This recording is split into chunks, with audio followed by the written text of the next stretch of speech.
All right, welcome everyone. Let's get started. Happy Thursday of week 2. Today I want to do a little bit of stuff with 1.5, that's trig functions, and then we'll cover 1.6. Homework help today. I'm doing right after class 2, 3, and 4. Excellent. And I think Teresa is shifting hers later. It should be 8 to 9, okay. Is that Mackenzie? Yeah. Okay. And then I can do 2 to 3. And are you doing in the morning? 11 to 1. Okay. 11 to 11 to noon. Sorry, I seem to perfectly time asking you a question right after you've taken a bite. And I'm doing it again now. Sorry. And then homework will be due at the end of the day, Friday. As most of you know, it's a long assignment this week. And if you don't know that, you'll find out soon. I think the problems from 1.4 are probably where most of the questions are going to arise, because that's just sort of the densest and most algebraic stuff, simplifying and moving things around, properties of logs. 1.5 is more geometric. I think most folks will find that goes a little quicker than 1.4. I mean, it depends on individuals, of course, but that's the general trend. Before we launch into 1.5, let me say a few things. Yes, okay, there are 2 things I wanted to mention. One is I'm almost done grading. Bless you. Uh-oh. I've graded almost all of them, I think all but 2 or 3, and I've put most in the mailbox, and I'll put the rest in shortly after class. So green rollerball pen, that's me. Purple pencil, that's Teresa. And various fading felt tip pens, that's Corey. And so I think changing colors because they are probably fading as you were writing. Definitely take a look at the comments. If you have a question about the comments, let us know sooner rather than later. Don't wait until you're kind of getting ready for the midterm. We try to get things back to you quickly, and the TAs did a great job, and I've not done a great job at getting things back to you quickly so that it's still sort of fresh in your head, so that you can then look at comments and corrections and go, oh, I get it now, as opposed to letting it completely decay from your mind. And if you can't read my writing, I try to write neatly, but I know I don't always succeed. And I write the same thing again and again, and sometimes I almost get on such autopilot I forget to write words. I skip words. Anyway, if things don't make sense, let me know. And if you have questions on any of the stuff, let me or one of the TAs know. We'll be happy to go over it.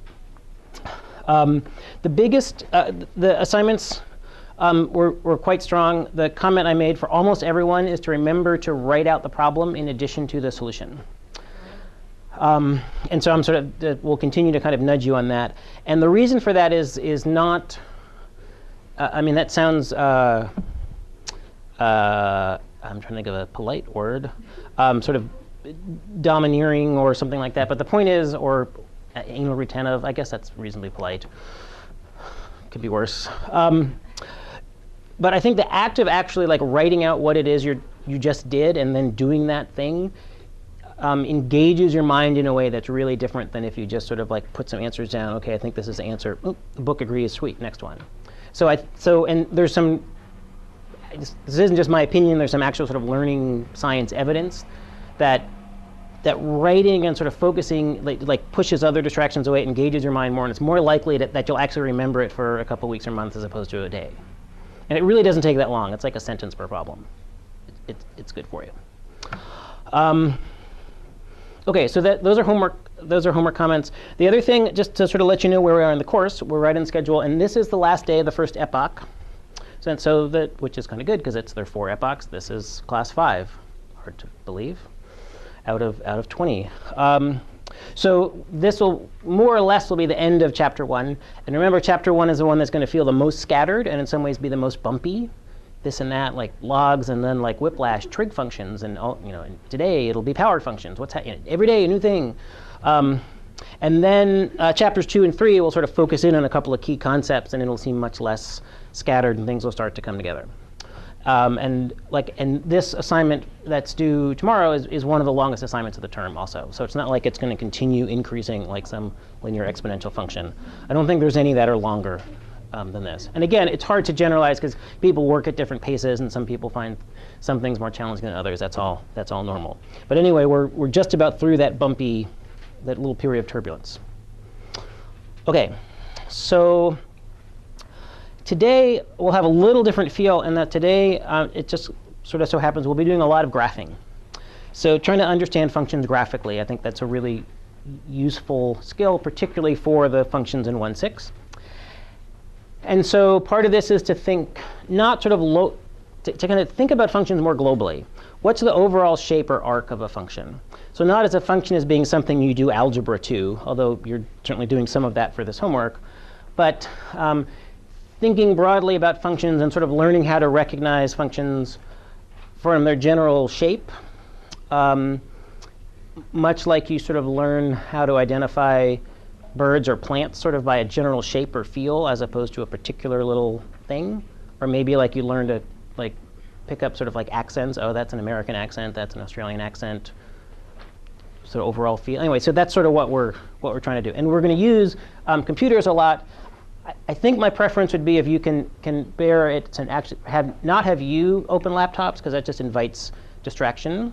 But we'll use computers to graph functions for us. And part of the goal is to learn how to think with the computer, not to like turn your brain off when you turn the computer on, which is really easy to do. I mean, I do it all the time. Like I'm sort of in one thought mode, and then I move to a computer, and I'm in another thought mode that it's like I've forgotten other things. I don't know if this happens to you. But I think one of the things with math, okay, so like computers exist.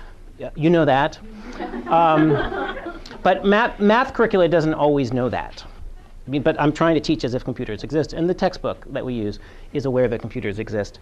And I think it's actually hard to figure, it's a skill to learn how to use computers as a tool, and calculators, graphing calculators too, and not sort of as a sort of total crutch in some ways. That's not even the right metaphor. Anyway, I should stop talking about that and just we'll just start into it. So let me just remind you of a few things and then give you some puzzles. So I've been talking a bunch about sine and cosine functions. And just as a reminder, here's a basic sine function. Sine functions are things that wiggle. I always forget to write the amplitude on. They go from +1 to -1, and one complete cycle takes 2 pi radians to happen. So sine functions are wiggly functions, +1 to -1. Exponential functions with a positive thing up here, those are fast-growing functions. E to the 0 is 1, e to the anything to the 0 is 1. And then it grows super fast. So in the first set of exercises, which are not intended to sort of be easy or simple, but hopefully fun puzzles, things to debate about and argue, and then we'll see what they look like, different ways of combining exponential functions and sine functions to make wiggly and growy things, and we'll see. So this will be a good practice of this idea of new functions from old, what happens when you combine functions together. So as is often the case, you don't look as psyched as I feel, but we're just going to do it anyway. So give these a try, and then we'll fire them up on the computer and see what happens. All right, so let's talk through these. There's lots to chew on, and as I said, these are not these are tricky. These are not easy sorts of things, but hopefully they're fun and will stretch your mind a little bit. So, yeah, that was fun. Thank you. Thank you for catching that. So here's the first one. Lots of ways to think about this. The way I think about this is, all right, so we start with x and then we do sine to it.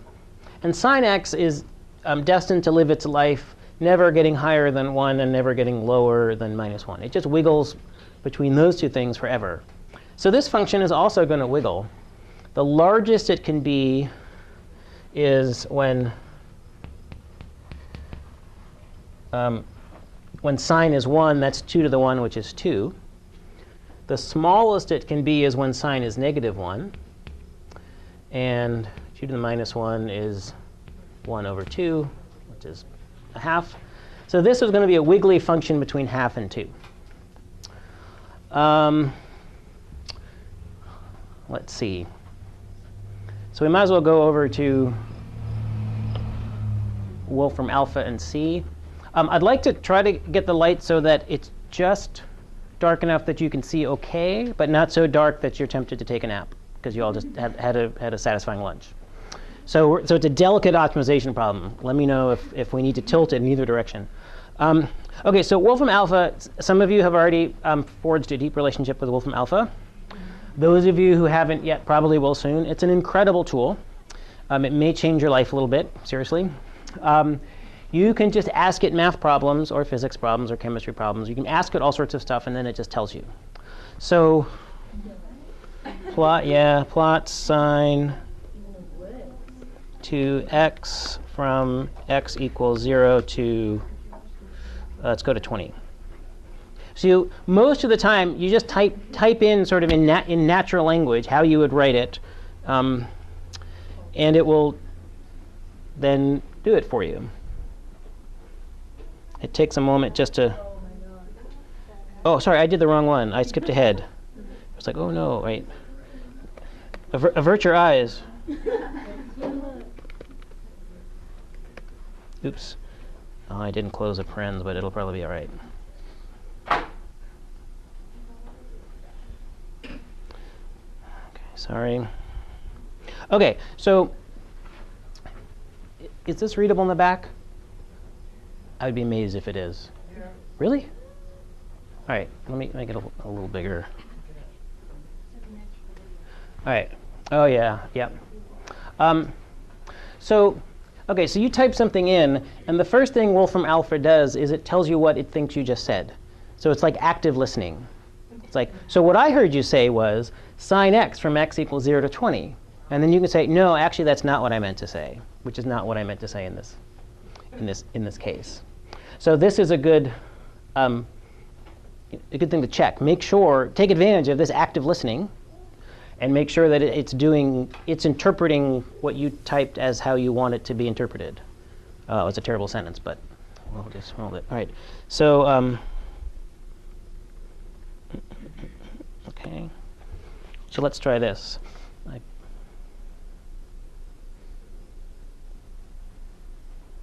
There we go. Says, OK, so input interpretation, plot 2 to the sine x, x equals 0 to 20. And then you have to scroll down a tiny bit. But there it is. And it does indeed go from 1/2 to 2. And it's a wiggly function. It's not exactly a sine. It's a sort of transformed sine. But that's sort of all we're going for here. It's a wiggly function that goes from 1/2 to 2. How are we doing on the sort of darkness, lightness? Do you want it darker, lighter? Darker. Let's see. Do you want to try turning off the? There's a switch. Try turning. That might make it. Oh, that still feels okay. Like not total sleep-inducing. Okay. And a little more visible. Yeah. Okay. Sorry, there are a couple questions that I was ignoring. Go for it. You thought that it should start at 0.5 and go to 1, but why is it started? OK, so sine of 0 is 0, and 2 to the 0 is 1. Yeah. Does that make sense? Mm-hmm. Okay. Yeah. All right, so now let's talk about this one, and that's the one that you averted your eyes from momentarily. But so now the 2 to the x is happening inside the function. So if this was 2 times x, that would just mean that this was a sine function twice as fast. But it's not 2 times x, it's 2 to the x. So this means that this is a sine function that's 2 to the x as fast. And exponential functions go faster and faster and faster. And so that means like this is going to be a sine function that for positive x is going faster and faster and faster. So it's a continually speeding up sine function. And in fact, and over here, that's the opposite. It actually would be a slowing down sine function if you go in this direction. So let's plot that. What is this? Sine 2 to the x.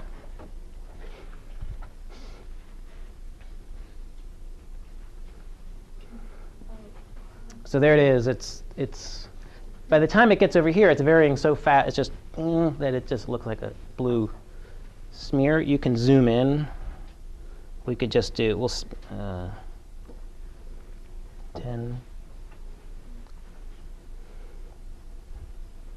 There you can kind of see the speed up a little bit better. Were we supposed to put numbers, or can we just know the trend? Just know the trend. Yeah. So this is these sketches are supposed to be sketchy, in the sense of, well, you know what I mean. Why does that one start?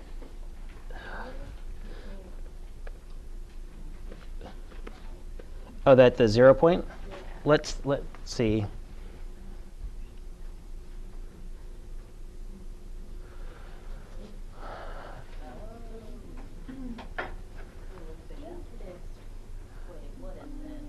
Okay, so this is the same thing. I'm now plotting the negative one. So when x is negative, it's a slowed down sine wave. And when x is positive, it's a speeded up sine wave. Yes, but let me answer Emily's question before I forget that she asked that question. So the question, Emily's question was, well, what's going on here? So when x is 0, 2 to the 0 is 1. So this must be sine 1. Remember, that's 1 radian.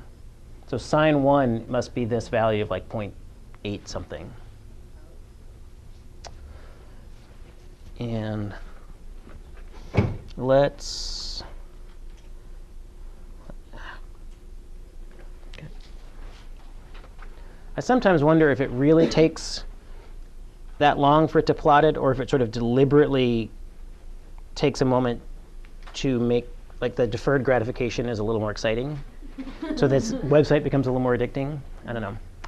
Yeah, so here you can see it as fast as it's speeding up here, that's as much as it's slowing down there. It's a really slow sine function. What if I go, let's try that.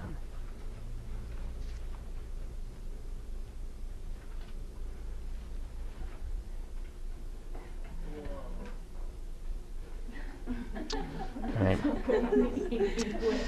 Yeah, I don't know. So it's really slow on the left. I think let's focus on the other side. All right. So let's see. Sine x squared. What do people think? What are their theories for this one? Yeah.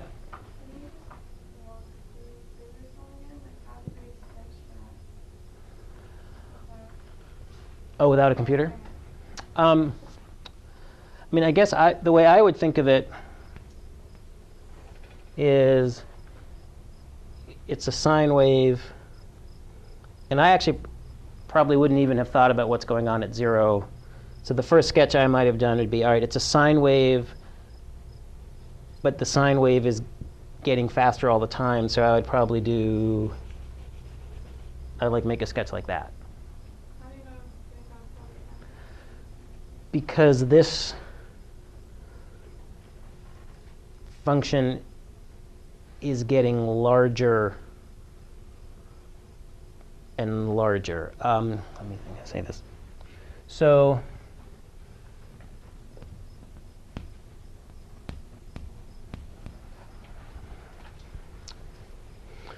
when x goes from 1 to 2, I exponentiate it first,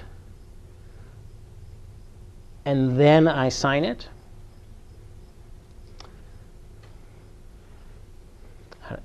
So I'm sort of picturing in my head, like, here are the numbers 1, 2, 3, 4, and they're waiting to be put into this function machine.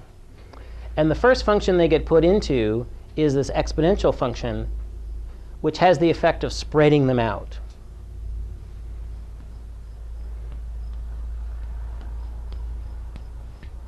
So 4 is all the way up there. So 1, 2, 3, 4 are evenly spaced, but not after you exponentiate them. It stretches them out, and it stretches out bigger numbers more, because this is steeper. Then you put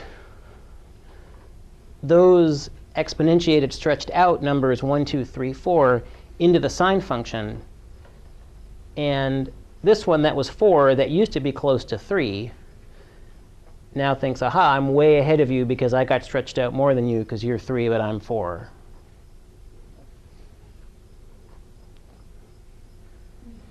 Does that? I'm not sure. That might be all I have. I mean, another way to, so like sine x, sine 2x, sine 3x, these are faster and faster sine waves.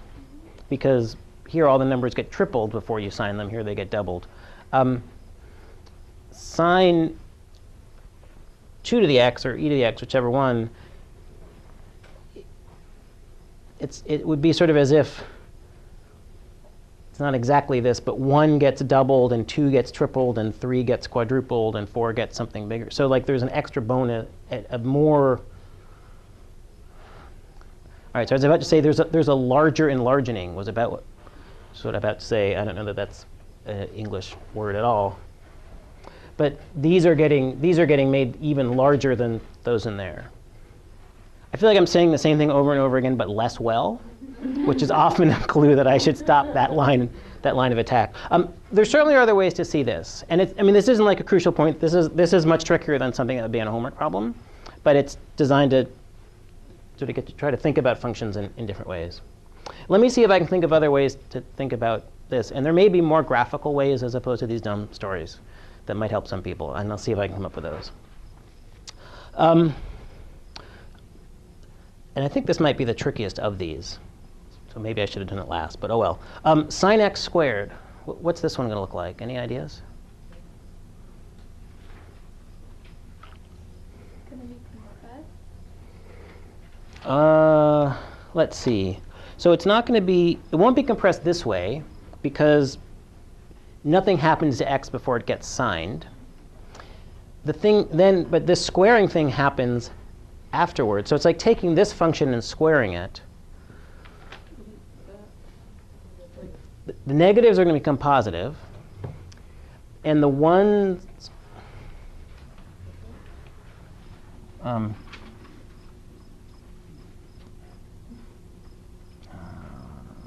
this is really hard. All right, we'll do this over here. So 1 squared is 1. So squaring 1 doesn't change 1. 0 squared is 0, so squaring 0 doesn't change 0. But in between, we have numbers between 0 and 1, and you square a number between 0 and 1, and it gets smaller. So let's see what this looks like.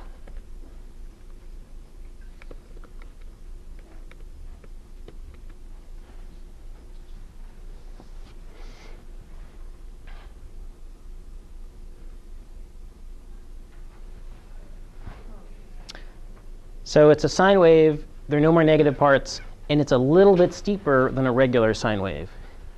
And I can, let's,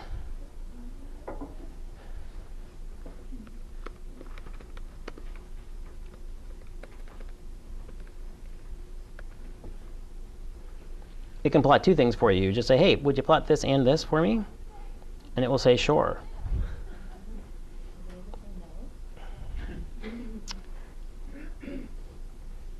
So red is the regular sine wave, and blue is the squared sine wave. Yep.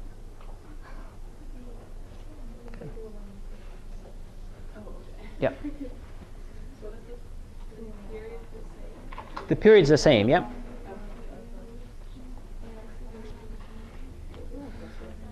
All right.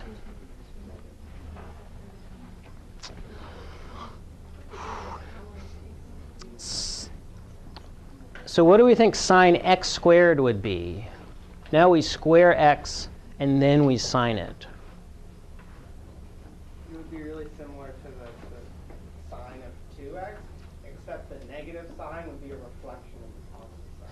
Yep, so now, right, yeah, positive x, negative x will be the same. So we won't have that weird slowing down. And this is a sine wave that's getting faster and faster and faster. So let's take a look at that. Oh,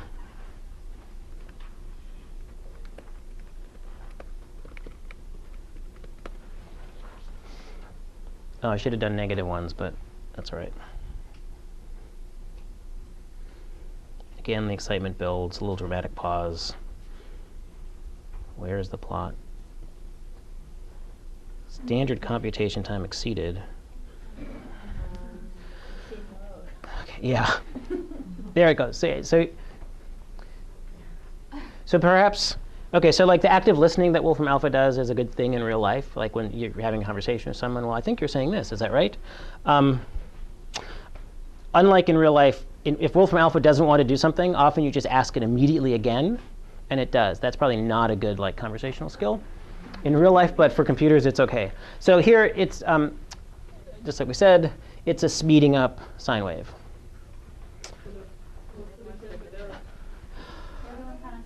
Oh, yeah. Yeah. Let's see, let me, -5 to 5.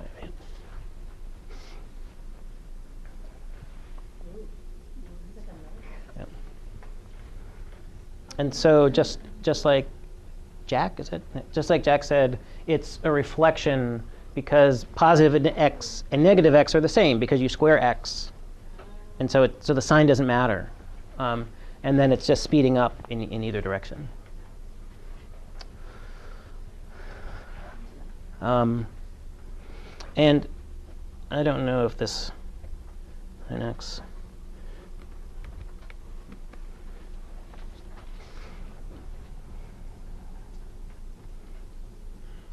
So the red curve is the regular old slow, well, it's a regular old sine function. And then this you can see that how the blue curve is wiggling faster than the red curve.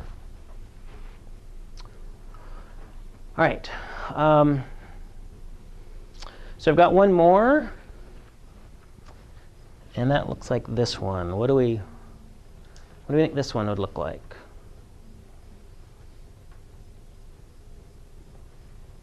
That one would be compressed, right? Because it's got something before the sign? Well, Or it sort of gets multiplied by something after the sign happens. We're going to have a regular sine wave, and then we're going to multiply that regular sine wave by x squared, which is a parabola.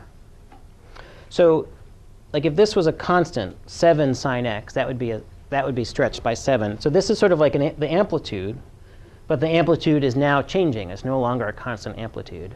So the amplitude is going to get larger as if it was a parabola. Yep, I see some people waving their hands accordingly. Or they're just freaking out. I can't really tell.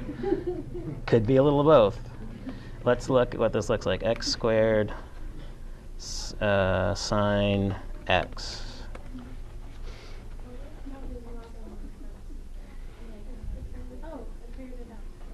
Okay. All right, let's see here.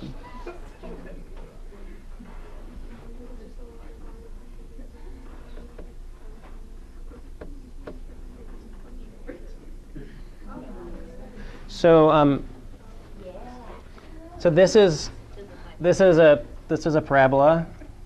That's a parabola, and so it's wiggling in between the two parabolas. The amplitude is getting larger all the time because the amplitude is no longer a constant. The amplitude in the sense is x squared.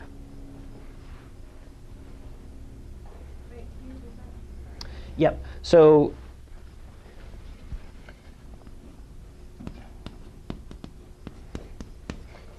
like if I put a 7 in front of a sine, that would mean the amplitude is now 7. So it would just be a bigger sine wave. X squared, that's a parabola. That looks like this. And so this tells me that the amplitude is no longer constant. And amplitude should be in quotes because you wouldn't exactly call it the amplitude, but that's how you think of it. In effect, the amplitude is getting larger all the time in a parabola-like way. You're taking sine that's always between +1 and -1, and you're multiplying it by a parabola.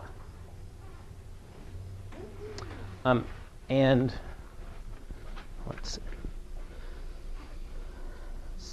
be like this, and x squared and minus x squared. Yep. So this is x squared, that's minus x squared. And so you can see it's wiggling, but the wiggles are between those parabolas. Yep. So these are good exercises and hard exercises, I think, for thinking about how to combine functions. You do one function and then another. You have two functions multiplied together. And trying to think sort of like geometrically, all globally, all at once, what happens to these. This also, I mean, another reason I wanted to do this is, well, to introduce you to the amazing world of Wolfram Alpha. Again, you can just spend a weekend exploring it if you wanted to. Although the weather is supposed to, like, wait a couple weekends to do that, because the weather is supposed to be really nice this weekend, and that won't be true for much of the rest of the year. And when you go to start using Wolfram Alpha, the trick is to sort of use it as a thinking tool, not as a non-thinking tool. So you can kind of ask yourself, wait, why is it that? Like the questions people were asking, wait, why does it go through 0? Like, why doesn't it go through 0? Why does it go at 0.8? Oh, is it symmetric or is it not? And you can kind of test things out that way. Or maybe you think you know what it's going to be, and then you realize, oh wait, I was wrong. It's something else. Then stop and think, wait, why is it that shape? To sort of get a feel for it. All right. So I think that's what I want to do with this exercise, and I want to now jump into 1.6. And we'll see how far we get in that. And if I don't get all the way through, I can maybe do one of the sections on a video or on Monday.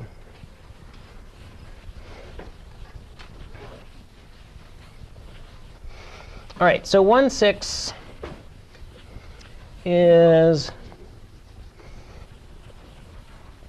about another group of functions. So power functions, polynomials, and rational functions. And let's start with power functions.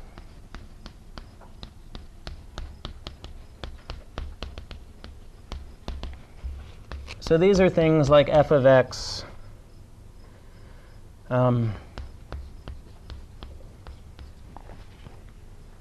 kx to the p. So p is some power.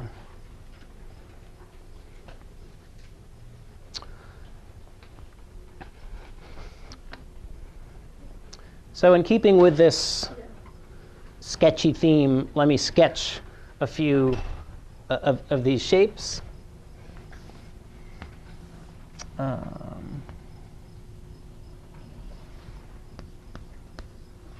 So there's x squared, our friend the parabola. That's in this parlance a power function. And it looks sort of like maybe an exponential function, but it's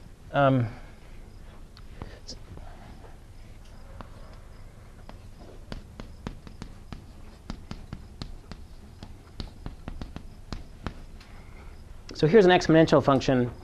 And that's exponential because the variable is in the exponent. And this is a power function because it's a variable to some power.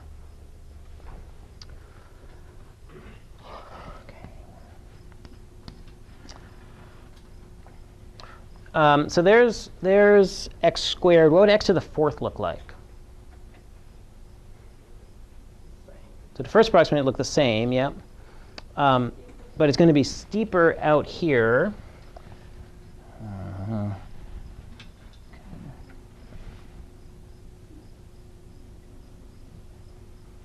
It's both steeper and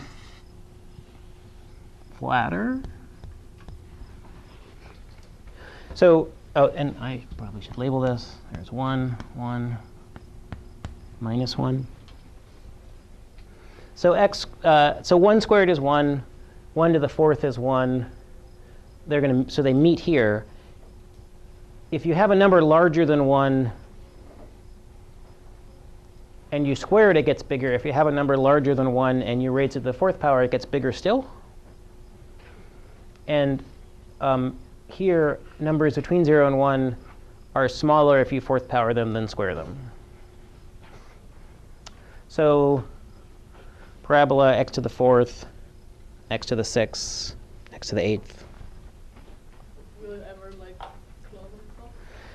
It won't, but it'll get steeper and steeper and steeper and steeper. Yep.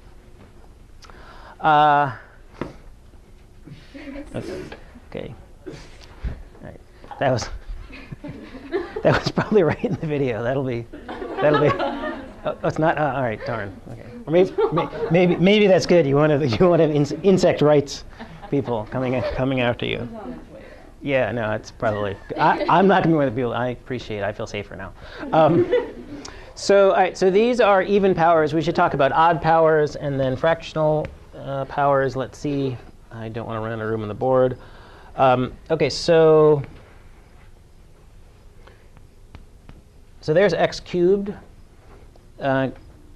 The cubic, these are like the seat functions. You can sort of sit on them, but almost. I mean, you'd slide.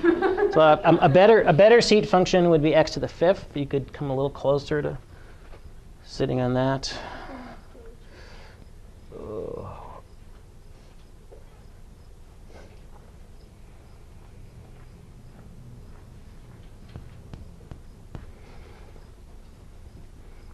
The right-hand side of this graph came out better than the left. But now you know you have a machine that can make much nicer graphs for you just on command. So the functions get more seat-like as the exponent gets larger. So let's do 2 more shapes. What if I had, what would, okay, so x to the -1, negative exponents. We should think about those. These come up a bunch. And x to the -2 is 1 over x squared. So let's graph these. Let's do because let's do 1 over x first. When x is really large, what happens to 1 over x? Big number downstairs. Small. When x is really small, gets larger. Yep. So 1 over x might look something like this. That would be 1 over x.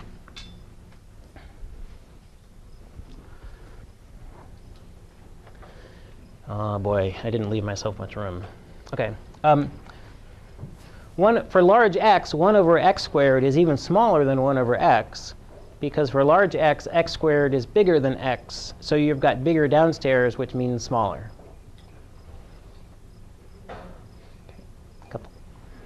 At least 1 or 2 people looked almost nauseous when I said that.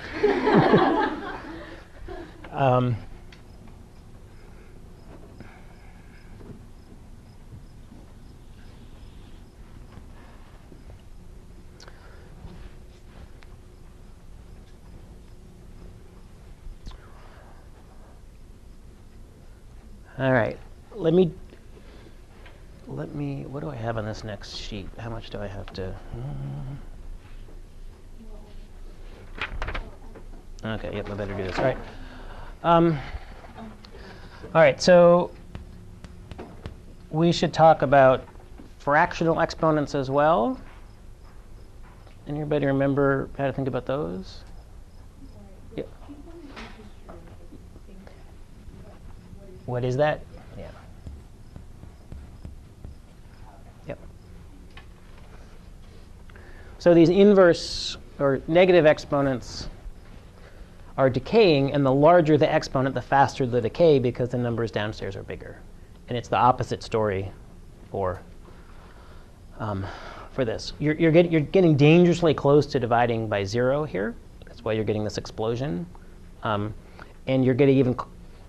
you're approaching dividing by 0 faster if it's this pink function.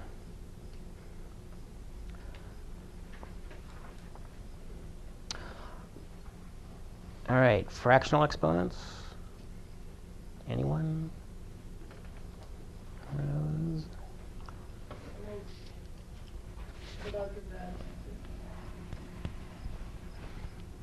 Let's see, suppose All right, so we're like wondering, all right, like, I mean, you could even do. All right, so like, what the heck? What do we make of those? That's what I'm meaning by those multiple question marks. Well, all right. Just going back to rules of exponents for a moment.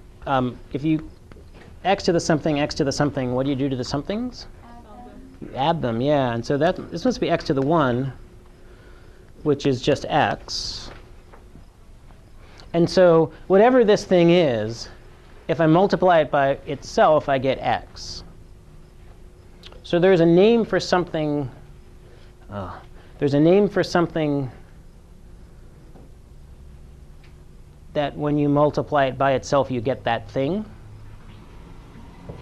I know, like, yeah. So this would be what I'm trying to say is this would be a square root. I feel like I've said more ungrammatical sentences in the last half hour than I have like in the last week. But anyway, so.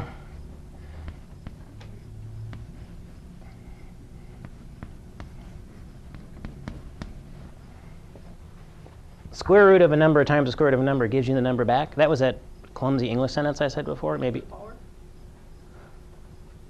The two square roots, what do they do to each other? Well, they just give you x, is what I'm saying. What's the operation? Oh, multiply. Oh, Yeah. And so blah times blah equals x, blah times blah equals x. So what I'm trying to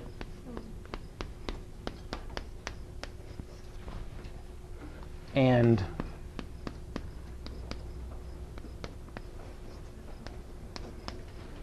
x to the 1 over n is the nth root, and so on.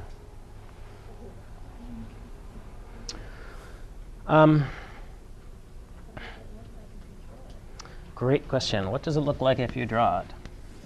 So what's the square root of 1? Yep, all right, that's... if you have a big number like 25 and you square root it, does it get bigger or smaller? Smaller, yep. And what if you have a big number like 100 and you square root that? Smaller. And it's even smaller compared to 100 than 5 was to 25. So they'll do things like that. And I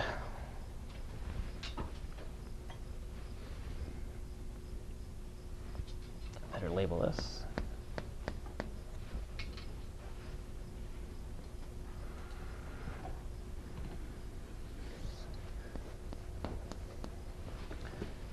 So x to the third, that's the cube root. That's an even more drastically reducing reaction function. So if you have a number like 100, its cube root is smaller than its square root. So that's why this pink curve is smaller than that one.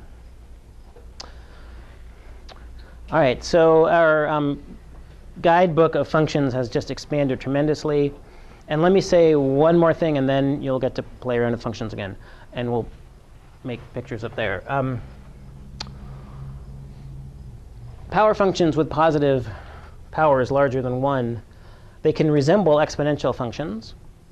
But how would you tell apart exponential and power functions? Or at least 2 ways. What were you mumbling? Oh, that's true. Yep. OK, so the left-hand side is definitely going to be different. But suppose you didn't have access to the left-hand side. Often we're dealing with quantities that can just be positive or something. It's a variable to a power instead of a number to a variable?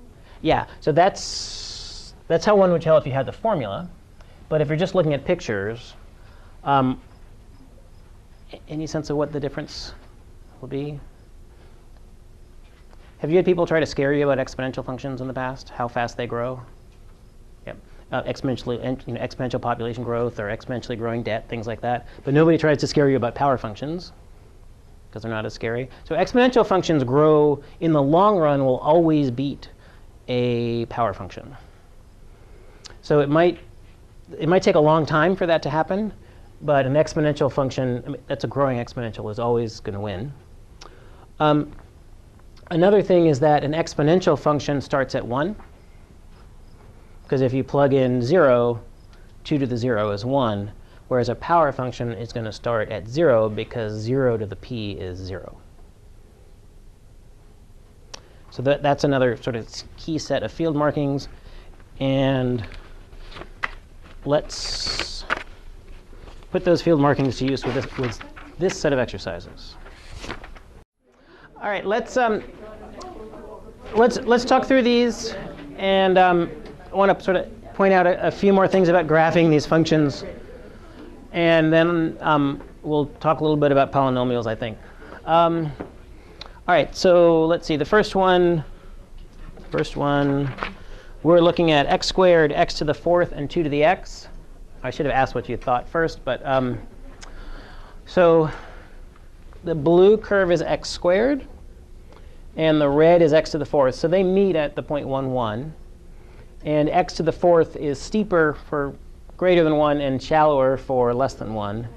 And then here's 2 to the x. It starts at 1. And exponential functions, those are the scary explosive ones, but they actually can start slower than power functions. So parabola functions, and well, this x to the fourth, relatively harmless. But initially, it's a lot steeper than this. It's winning the race.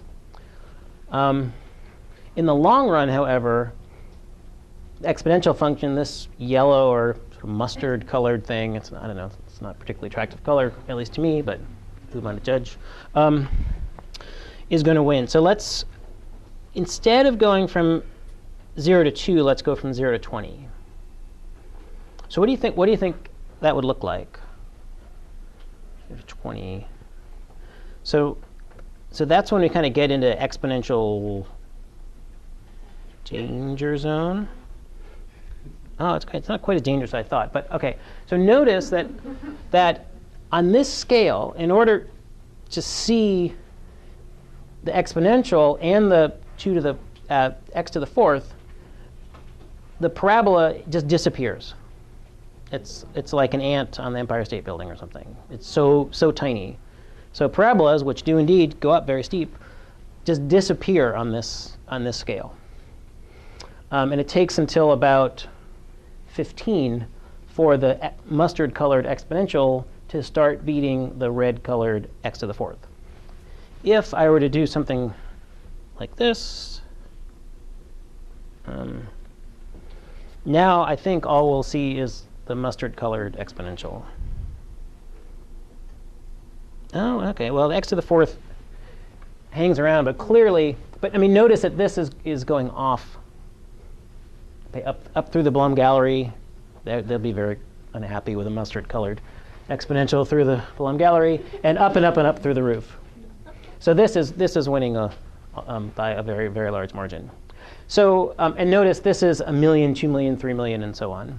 And the parabola, the nice blue parabola, is just nowhere to be seen. So these functions, power functions and exponentials, can look really different on different scales. And sometimes it takes a little bit of thought to make sure that you adjust the scales correctly, to sort of see the overall behavior of the function. All right. Questions on that one? All right. So the next one, here it is. X squared, 4x squared, and x to the fourth.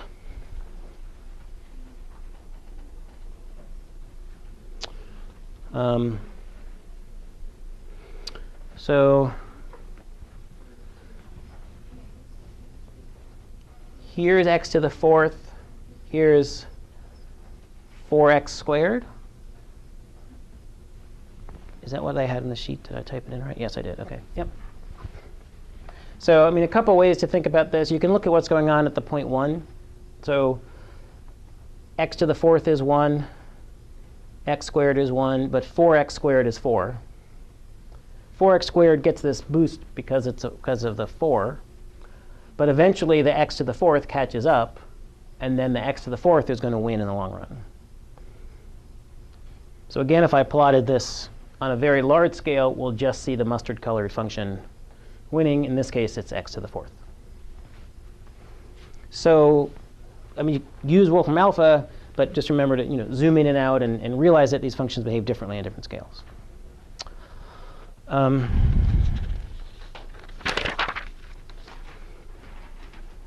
right, let's do let's do the next one. Before I show it, I guess which function is the exploding one? Which function starts to go crazy as x gets close to 0?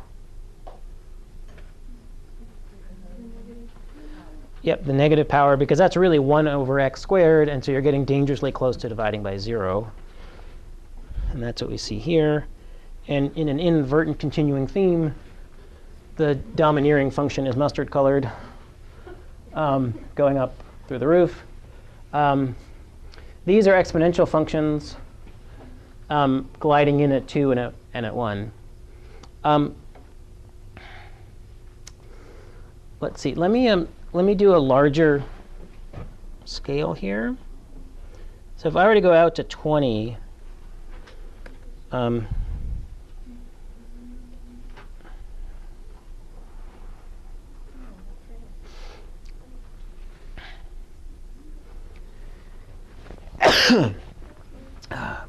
wonder how the mic picked that up.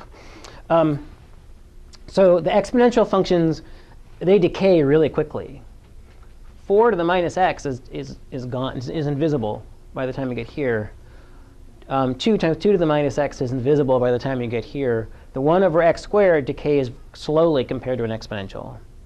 So exponentials, when they're growing, grow really, really fast. When they're decaying, they decay really, really fast in the long run. All right.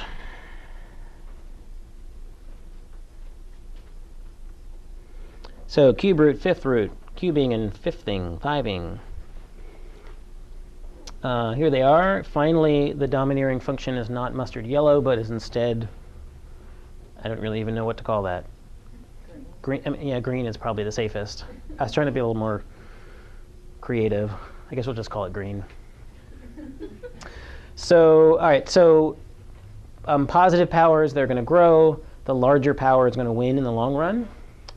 That's what we're seeing here, the green finally beating out the mustard. And then here is a cube root and a fifth root, and the fifth root will be smaller than the cube root out here. So the blue is the one that starts lower and becomes greater? Yes, correct. Yep. Yep. Yep. So definitely use. I mean, Wolfram Alpha is a tool. It exists just like calculators are a tool. It would be like really silly to teach you how to calculate square roots by hand. I mean, I was going to say I could. I'll have to learn myself because I don't know how to do that. But I could. I mean, there are techniques that my dad learned when he was in college because he didn't have computers. But now that would be like a really dumb thing to do. So they're good machines that can reliably plot things for us, but you sort of need to know how to use the machine to help you think things through, and not completely think for you. All right. I want to say a tiny bit about polynomials, and then I may just put some stuff about rational functions up in a video that I post on YouTube. We'll see. On the other hand, they're kind of fun, so it'd be fun to do together. I'll decide, I guess, tomorrow which I do. So let's see. Let's get a few lights on. All right.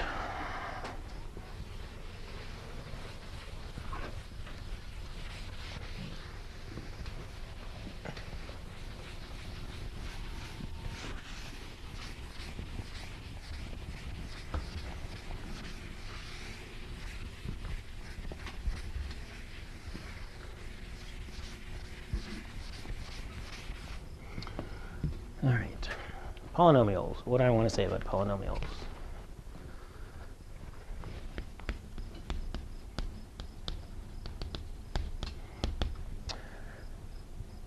So these are functions of the form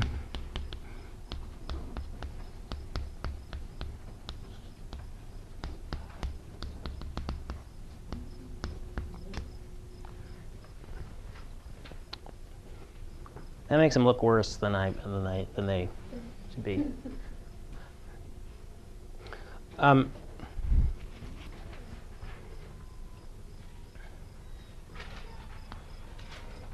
So these are just a bunch of power functions added together. So if you just stopped here, you'd have a quadratic function. If you go to the cube, you have a cubic function. You go to 4, you have a quartic function, and then a quintic function, and so on. So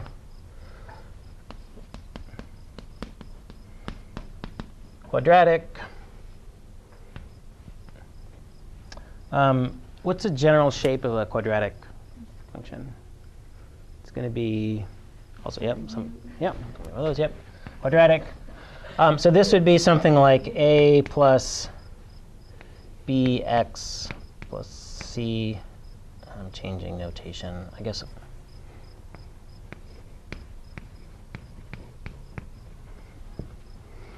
Something plus something x plus something x squared.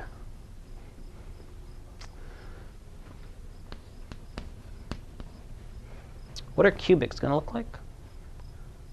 Those are. I was looking forward to that. All right, yep, those would be cubics.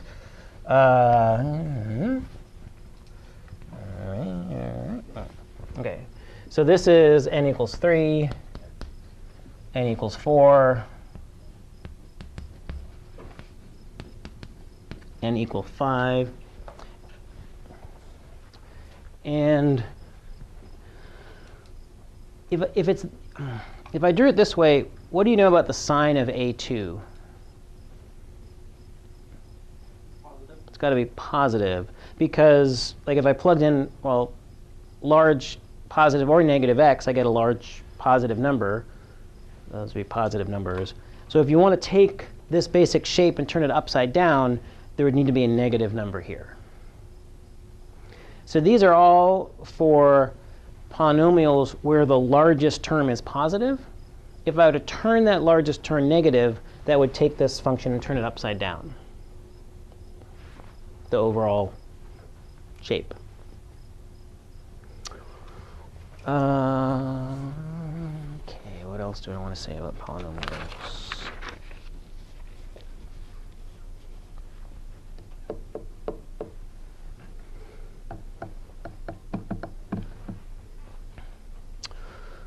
All right, let me Can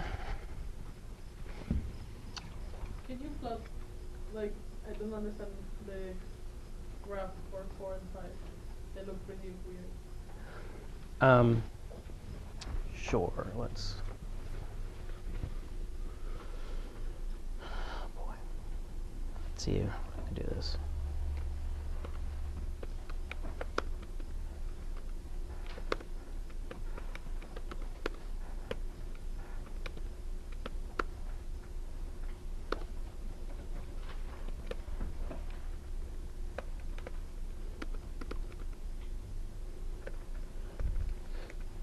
So I'm actually not even going to give Wolfram alpha ranges,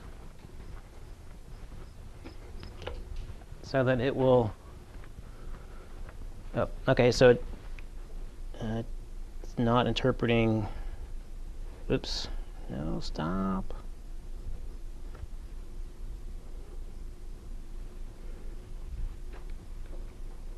Okay, that didn't work. All right, that's what I wanted it to plot. Give us your feedback. You don't want it. There we go. Okay.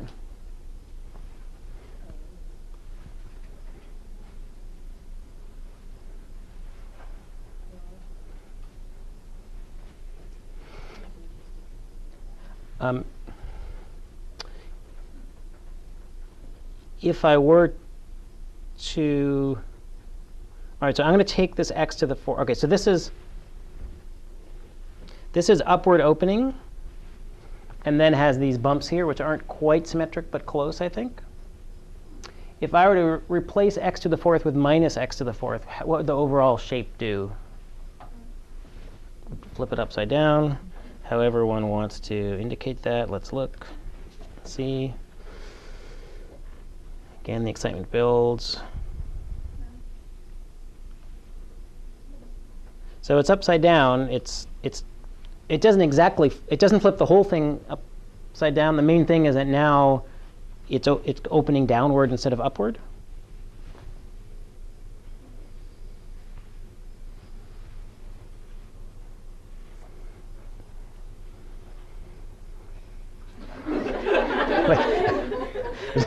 All right.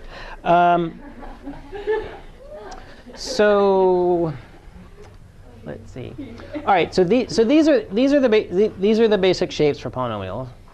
And again, if you need to plot them, you can just put them in a machine and have them plot for you, and then think, oh, does it make sense? And use the machine then to answer questions. What I'll want to do next time, I think I might do one of these on the web, and then one of these as an warm-up exercise next time. There's a few more things with polynomials, ways of sort of finding formulas for polynomials. I don't want to get too deep down into the weeds for this, but there's a little bit we should do. And then I want to say just a little bit about rational functions. And that's kind of fun, so maybe I'll save that for doing in class. And then we'll be done with the first epoch. Is the videos, not the recording as I walk around the room and wave my arms and talk to you, but the ones where I write with Sharpies, are those helpful at all? Yeah. Oh, okay, great, good. Okay. So I'm glad, because nobody has said anything about them. So I'll do some for polynomials, and we'll do something fun in class.